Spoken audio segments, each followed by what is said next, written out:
After watching this video, you will never forget how to integrate by parts. That's a strong promise, but I mean it.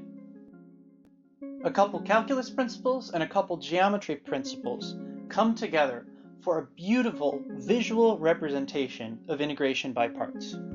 Now, there is a shorter symbolic approach, starting from the product rule, integrating both sides, subtracting off u prime v, and then swapping the sides of the equation. But that doesn't make for a good video.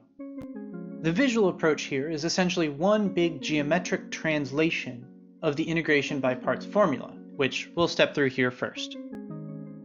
The first term is our starting expression, the integral from a to b of the product of f of x and g of x integrated over the variable x.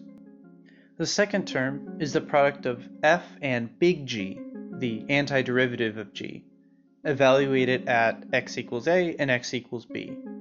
This breaks down into two terms, f of b big G of b minus f of a big G of a. The final term is the integral, which, if you've chosen f and g cleverly, it'll end up being easier than your first integral. This is the integral from a to b of f prime of x big G of x dx.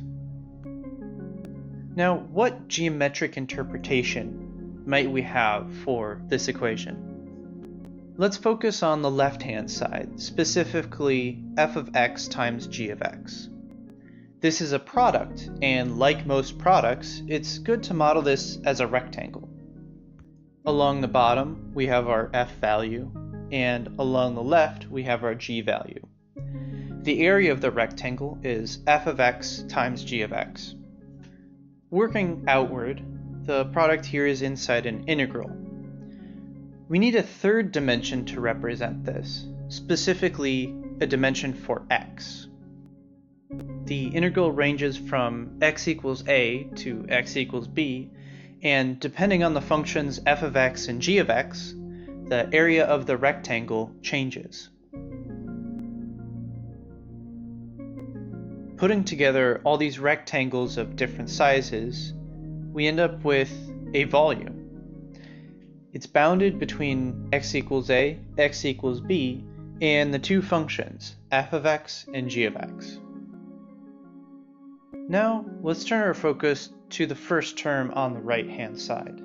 In it, you have a new expression, big G.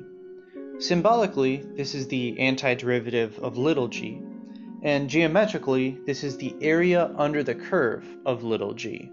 In particular, big G of b is the area under the curve of g up unto b. The value f of b is more straightforward geometrically. It is the length of f of x when x equals b. Multiplying f of b, a length, by big G of b, an area, gives a volume. F of a, big G of a, has a similar geometric interpretation. G of a is, again, the area under the curve of g up to a, and f of a is the function f of x, where x equals a length. Multiplying them together, you get a smaller volume near the origin. So just the final term remains, the other integral. In it is the term f prime of x. F prime of x is the ratio between a small change in x, say dx, and the corresponding change in f, say df. df then is the product of f prime of x and dx. Because the remaining factor is g of x, the area under g up to x, each slice in the integral is a small section of f multiplied by the area under g. In moving the value of x from a to b back and forth, we can see different slices of the integral. Taken together, they produce this volume, going from f of a to f of b.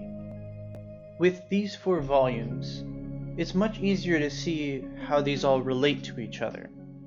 The integral of the product of f and g over x, is the leftover from the big shape f of b times big G of b after taking out both f of a big G of a and the integral of f prime of x gx dx from a to b. Special thanks to Grant Sanderson, aka 3 Blue 1 Brown, and the ManIm community for developing ManIm, the math animation library. Support me on Patreon if you'd like me to be able to make videos like this more often. If you liked the video, leave a like. I'd also love to hear your thoughts. And finally, to see more of this in the future, consider subscribing. Thanks for watching.